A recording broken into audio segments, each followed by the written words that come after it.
लिखे हुए हैं, भगवान की केवल इतने ही अवतार नहीं है।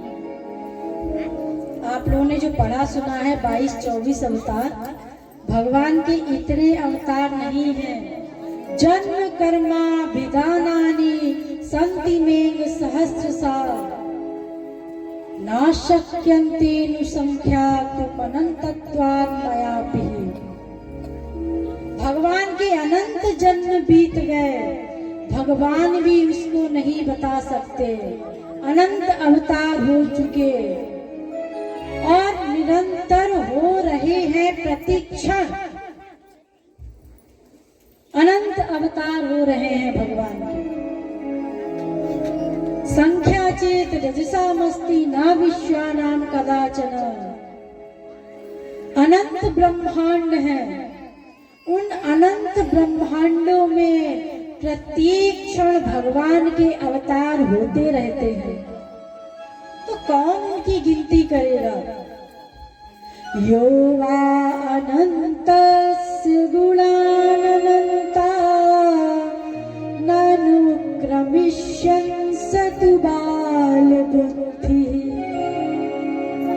जो भगवान के गुणों का, उनके अवतारों का वर्णन करे, गिनती करे, वो बाल बुद्धि के समान है, उसकी गिनती कोई नहीं कर सकता। न शक्यन्ते नु संख्यातुम् अनन्तत्वात् मयापि। कोई नहीं गिन सकता, अनंत अवतार है। ऐसे ही भगवान का नाम भी अनंत है। अरे जब अनंत अवतार होंगे तो अनंत अनंत अवतार में नाम भी अलग अनंत होंगे, रूप भी अनंत होंगे, लीलाएं भी अनंत होंगी, फिर धाम भी अनंत होंगे, उनके परिकर भी अनंत होंगे। तो भगवान की सब चीज अनंत अनंत है, उसकी गिनती कोई करने का प्रयास करता है।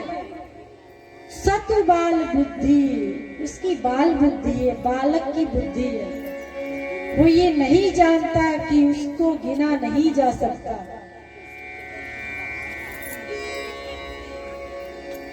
एक प्रसंग है, एक राजा ने ये घोषणा करवा दी कि कोई भागवत कथा, कोई ऐसी कथा सुनाओ कि जिसका कभी अंत ना हो। अब सारे ब्राह्मणों ने, पंडितों ने, वेदज्ञों ने सोचा कि ऐसी तो कोई कथा है ही नहीं जिसका अंत ना हो। अंत का मतलब समापन ना हो।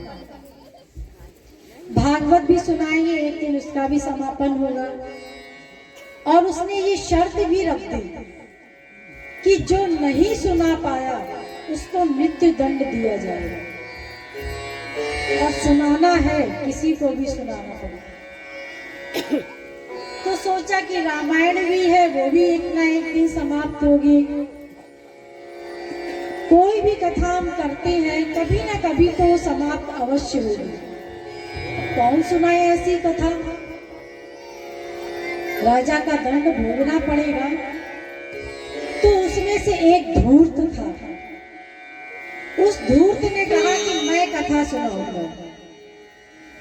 तो राजा ने कहा तुम्हें पता भी है इसका दंड क्या है? हाँ मुझे पता है, इसका दंड मृत्यु दंड है। ठीक है, लेकिन राजा जी हमारी भी एक शर्त है। वो क्या शर्त है? कि जब तक हम कथा सुनाएंगे आपको कथा में बैठना पड़ेगा और हमारे प्रत्येक वाक्य के बाद आपको हाँ बोलना पड़ेगा। कथा करते हैं तो हाँ हाँ बोलना पड़ेगा, हुंकारा देना पड़ेगा। राजा ने शर्त मान ली, तो ठीक है। तो वो जो धूर्त था उसने कथा कहना प्रारंभ किया। उसने कहा कि एक बहुत बड़ा पीपल का वृक्ष है, उसमें बहुत पत्ते लगे हुए हैं। राजा ने कहा,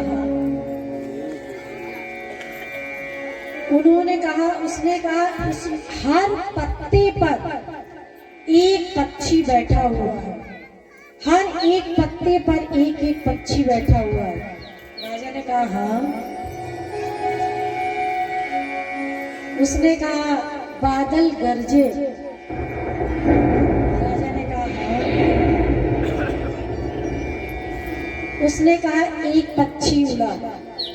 राजा ने कहा हाँ। फिर दूसरा पक्षी उड़ा। राजा ने कहा हाँ। फिर तीसरा पक्षी उड़ा। राजा ने कहा हाँ।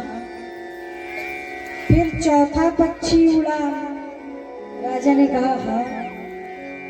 फिर पांचवा पक्षी उड़ा। राजा कहता मूर्ख आगे तो सुना। तो उसने कहा अरे महाराज, जब सारे पक्षी उड़ जाएंगे तब तो कथा आगे बढ़ेगी, अभी तो सारे पक्षी तो उड़ने दो। तो ऐसे ही भगवान की लीलाएं, कथाएं, अवतार अनंत हैं। अगर हम उसको गिनने लगेंगे तो अनंत जन्म बीत जाएंगे। भगवान की कथा का, भगवान के नाम का, गुण का, लीला का और उनके अवतार का समापन नहीं हो सकता। प्रत्येक ब्रह्मांड में, अलग अलग ब्रह्मांडों में अलग अलग अवतार हो रहे हैं भगवान के। तो कौन गिनती करेगा? ये भागवत वगैरह में तो हमें समझाने के लिए 22-24 अवतार लिख दिए गए हैं, लेकिन वास्तव में भगवान के अवतारों की कोई गिनती नहीं कर सकता। लेकिन अवतारों को इसलिए